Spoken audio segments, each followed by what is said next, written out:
हाँ प्यारे बच्चों, 10वीं की किताब में हिंदी में चौथी कविता है जिन ढूंढा। जिन ढूंढा का मतलब होता है जिसने ढूंढा उसको मिला।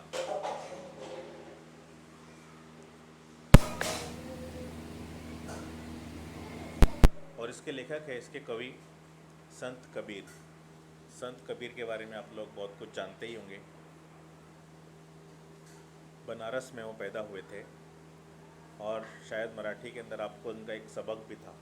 संत कबीर, उन्होंने बहुत सारे दोहे और संत वाणियाँ लिखी है जो अक्सर किताबों में आती रहती है।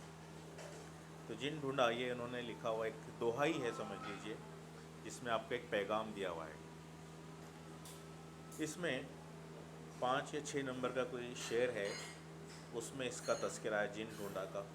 उसी का सबक नज़म को नाम दिया हुआ है। तो मैं पढ़ना शुरू करता हूँ। 2 शेर पढ़ के फिर उनका मीनिंग भी बताऊँगा, आप लोग को उसको रिपीट भी करना है। देखेंगे आप लोग किताब में पेज नंबर 14, संत कबीर, जिन ढूंढा। बड़ा हुआ तो क्या हुआ जैसे पेड़ खजूर। इसको आप लोग रिपीट करेंगे। पंथी को छाया नहीं, फल लागे अति दूर। शिष्य को ऐसा चाहिए, गुरु को सब कुछ दे। गुरु को ऐसा चाहिए, शिष्य से कुछ नहीं ले। आपने पढ़ लिया? नहीं पढ़ा होगा तो एक बार पढ़ लो वीडियो को रोक कर। अब मैं इसका मीनिंग बताता हूँ। बड़ा हुआ तो क्या हुआ जैसे पेड़ खजूर। अगर कोई शख्स अपने आप को बहुत बड़ा समझे, घमंड करे, तो उसको कह रहा है कवि कि बड़ा हुआ तो क्या हुआ, ये तो ऐसा है जैसे कोई पेड़ का, खजूर का पेड़ होता है। खजूर का पेड़ का नाम क्यों लिया? क्योंकि वो बहुत ऊंचा है, फल तोड़ने जाएंगे तो हाथ भी नहीं पुरेगा, पत्थर भी नहीं जाएगा वहाँ तक। और दूसरी बात, उसके अंदर कमी जो होती है कि उसकी साया भी नहीं मिलता। देखो, यही बात को दूसरी लाइन में कहा कि पंथी को छाया नहीं। पंथी यानी, पंथी को अंडरलाइन करेंगे, मुसाफिर। मुसाफिर को छाया नहीं मिलती, छाँव नहीं मिलती। फल लागे अति दूर, फल भी देखो इतनी दूर। शिष्य को ऐसा चाहिए। शिष्य का मतलब होता है तालिब इल्म, शागिर्द, सीखने वाला। तो यहाँ पे आप लोग लिखेंगे शिष्य, शागिर्द। शिष्य को ऐसा चाहिए, ऐसा होना चाहिए कि गुरु को सब कुछ दे, अपने को सिखाने वाले को इसके ऊपर सब कुछ दे, जितना हो सके उसको दे। लेकिन गुरु को ऐसा चाहिए, अगली लाइन में कुछ दूसरा बोल रहे हैं। गुरु को ऐसा चाहिए, ऐसा होना चाहिए कि शिष्य से कुछ नहीं ले। कि इसकी उम्मीद नहीं रखना चाहिए कि मैं शिष्य से ये लूँगा कि अपने इल्म सिखाने, अपने ज्ञान और अपने शिक्षण देने के प्रमाण में मैं उससे ये लूँगा वो लूँगा। उसकी नीयत और उसका ये सोच होना नहीं चाहिए कि वो उससे अपने शागिर्द से कुछ ले। कबीरा संगत साधु की, जो गंधी की बास। अब देखेंगे यहाँ पे हर शेर का अलग अलग मफहूम और खुलासा हो रहा है। संत कबीर अपने आप से कह रहे हैं कि कबीरा संगत साधु की। साधु का मतलब होता है अच्छा इंसान, सज्जन। कबीरा संगत साधु की, जो गंधी की बास। गंधी का मतलब होता है खुशबू बेचने वाला, इत्र फरोश अपन उर्दू में कहते हैं। तो गंधी की बास जो होती है, यानी कि उसकी खुशबू। साधु की संगत, अच्छे इंसान की जो दोस्ती है, सोहबत है, वो खुशबू बेचने वाले की तरह है। कि जैसे अगर हम उससे खुशबू खरीदेंगे नहीं तो भी उसकी खुशबू हमको मिलेगी और अपने आप को, हमारे जहन को मुअत्तर करती रहेगी, सुगंधित करती रहेगी। जो कुछ गंधी दे नहीं तो भी बास सुबास। अगर गंधी, इतर बेचने वाला हमको कुछ नहीं दे रहा है तो भी उसकी बास सुबास, यानी बहुत अच्छी खुशबू हमको सूंघने को मिलती रहेगी। वो नहीं देगा तब भी। इस तरह जो मैं कह रहा हूँ आप लोग अपने खुलासे में उर्दू में लिख सकते हैं। दुर्बल को न सताइए, जाके मोटी हाय। दुर्बल यानी कि कमज़ोर। कोई कमज़ोर हो अगर, उसको तो तकलीफ़ न दो, क्योंकि उसकी हाय जो होती है वो बहुत मोटी होती है। हाय मतलब उसकी बद्दुआ। हाय से मुराद यहाँ बद्दुआ है कि जो कमज़ोर होगा, दुर्बल का मतलब होता है कमज़ोर। कि कमज़ोर को अगर कोई तकलीफ़ दे तो उसकी बद्दुआ से जो तकलीफ़ देने वाला है, चाहे वो कितना ही ताकतवर क्यों ना हो, वो खत्म, भस्म हो सकता है, ख़त्म हो सकता है। बिना जीव की श्वास से लोह भस्म हुए जाए। कि जिस तरह बिना जीव की श्वास कि इसकी सिर्फ सांस लेने से भी अच्छी से अच्छी चीज़ें ख़त्म हो सकती है। जैसे एक आग होती है, आग के अंदर कोई आवाज़ नहीं होती है, लेकिन वो लोहे को भी भस्म कर देती है, उसको भी जला देती है, उसको पिघाल देती है। मैं आगे का पढ़ लेता हूँ पूरा, फिर उसके बाद हम इसको समझ लेंगे। गुरु कुम्हार है, शिष्य कुंभ है, गड़गड़ काढ़े खोट। रिपीट करो इसको। गुरु कुम्हार है, शिष्य कुंभ है, गड़गड़ काढ़े खोट। अंतर हाथ सहार दे, बाहर बाहे चोट। जाको राखे साइया, मारी न सके कोई। जाको रखे साइया, मारी न सके कोई। बाल न बाका करी सके, जो जग बैरी होए। नैनो अंतर आओ तू, नैन झापी तो ही लेऊं। ना मैं देखूं और को, ना तो ही देखन देऊं। लाली मेरे लाल की, जीत देखो तित लाल। लाली देखन मैं गई, मैं भी हो गई लाल। कस्तूरी कुंडल बसे, मृग ढूंढे बन माही। ऐसे घट में पीऊ है, दुनिया जाने नाही। जिन ढूंढा तिन पाइया, गहिरे पानी पैठ। जो बौरा डूबन डरा, रहा किनारे बैठ। जो तो को काटा बुए, ताही बोऊ तू फूल। तो ही फूल को फूल है, बाकी है त्रिशूल। तो देखेंगे यहाँ पर इन प्रश्नों के उत्तर आपको देना है। प्रश्न पढ़ेंगे पहले। पहला प्रश्न पढ़िए। बड़े बनने का उदाहरण किससे दिया गया? उदाहरण का मतलब होता है मिसाल। बड़े जो बनना चाहता है उसकी मिसाल कैसे दी गई है? यहाँ पर लेखक ने पेड़ से दिया है, खजूर के पेड़ से। दूसरा, शिष्य को कैसा होना चाहिए?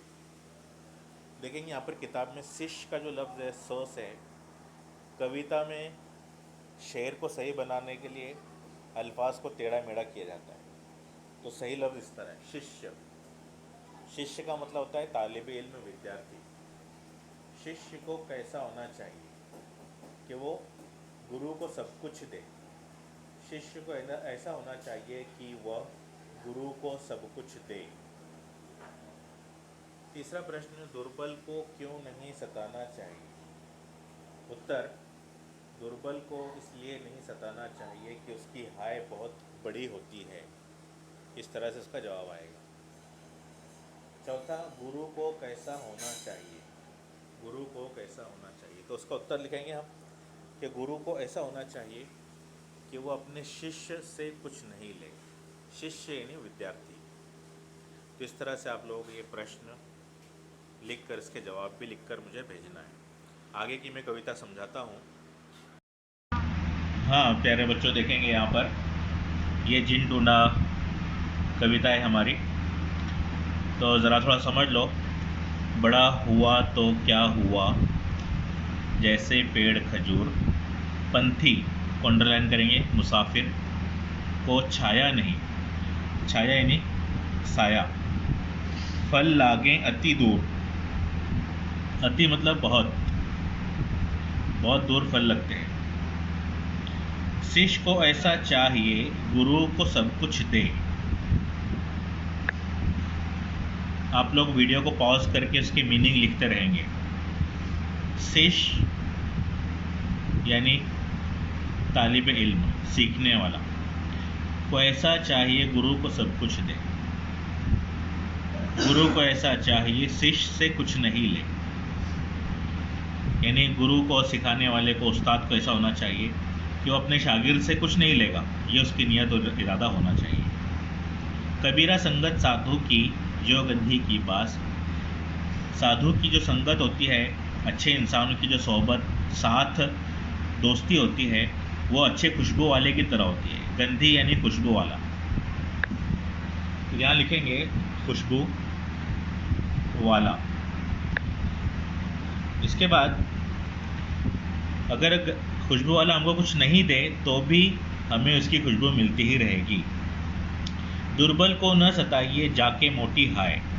दुर्बल का मतलब होता है कमज़ोर, जाके जिसकी मोटी बड़ी, हाय का मतलब होता है कि उसकी फरियाद। बिना जीव की श्वास से लोह भस्म हुए जाए। लोह, लोहा, भस्म यानी कि ख़त्म हो जाना, राख बन जाना।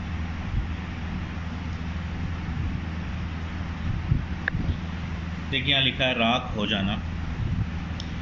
तो उसकी सांस से भी लोहे जैसी मजबूत चीज़ भी राख हो सकती है। तो चाहे सताने वाला कितना ही ताकतवर हो, कितना भी बलवान हो, वो उस सताए हुए की बद्दुआ से और उसकी हाय से बच नहीं सकता। ये उसके खुलासे में आएगा। गुरु कुम्हार है, शिष्य कुंभ है। देखिए कुम्हार हमको मालूम है कि वो चक्कर घुमा के जो है मिट्टी के बर्तन बनाता है, उसको कहते हैं कुम्हार।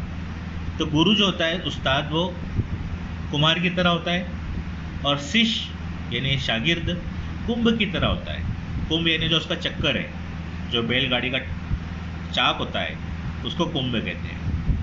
तो वो उसके ऊपर रखा हुआ मिट्टी का बर्तन है। गड़गड़ काढ़े खोट। कुम्हार क्या करता है, उसमें से गड़गड़ यानी चुन चुन कर काढ़े खोट, खोट निकालता है, उसमें से पत्थर कंकर हो उस मिट्टी के अंदर से तो निकाल लेता है। अंतर हाथ सहार दे। अंदर से जब हाथ डालता है उस बर्तन के अंदर तो उसको उसकी शेप को सीधी करता है। और बाहर बाहे चोट। बाहर से जब उसको तैयार होने के बाद उसको मार के देखता है कि मजबूत बना कि नहीं। चोट यानी उसको ज़ोर से पत्थर से मारता है चेक करने के लिए।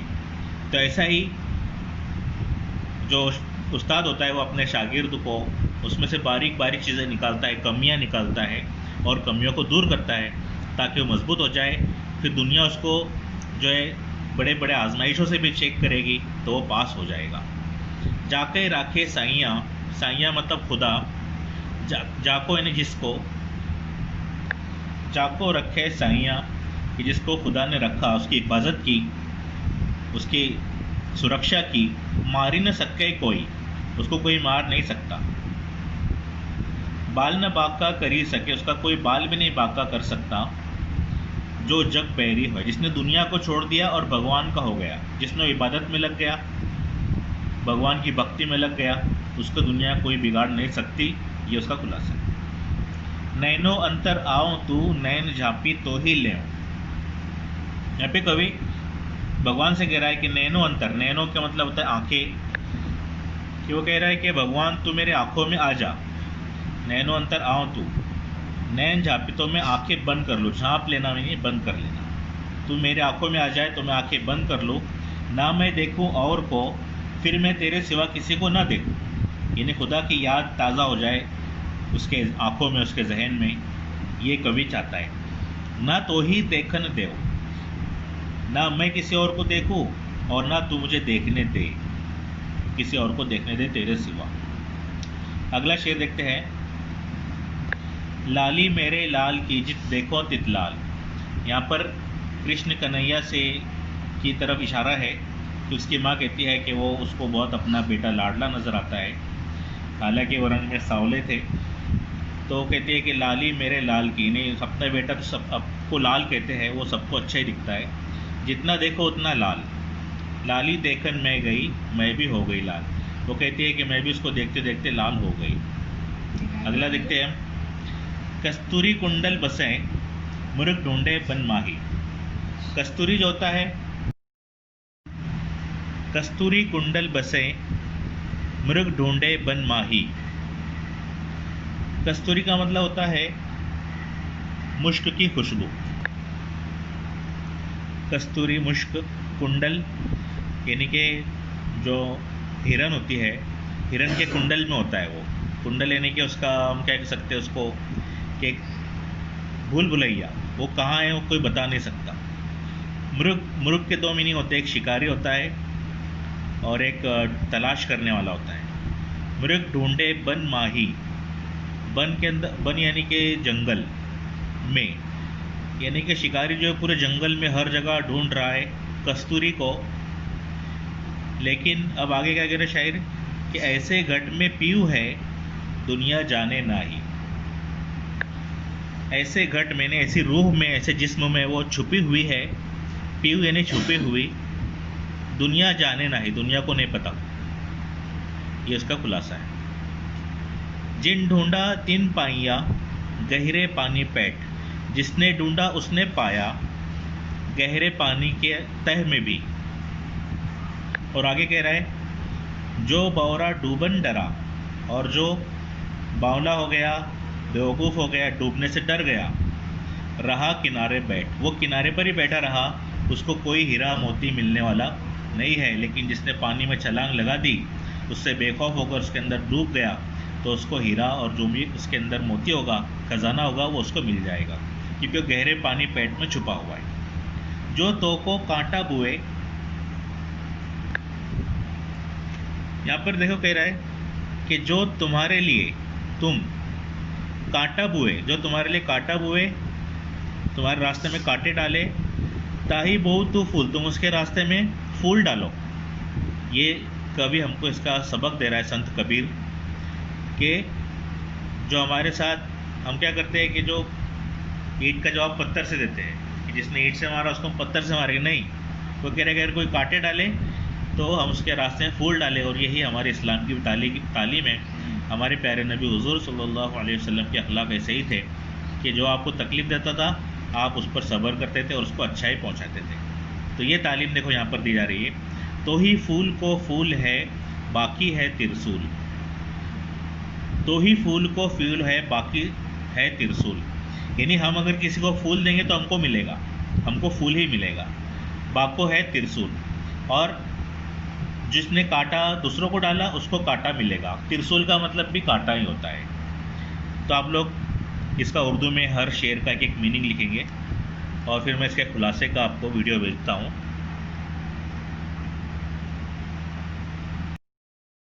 हाँ, जिन ढूंढा कविता में ये देखिए यहाँ पर प्रवाह तालिका पूर्ण कीजिए, यानी कि एक फ्लो चार्ट बनाना है।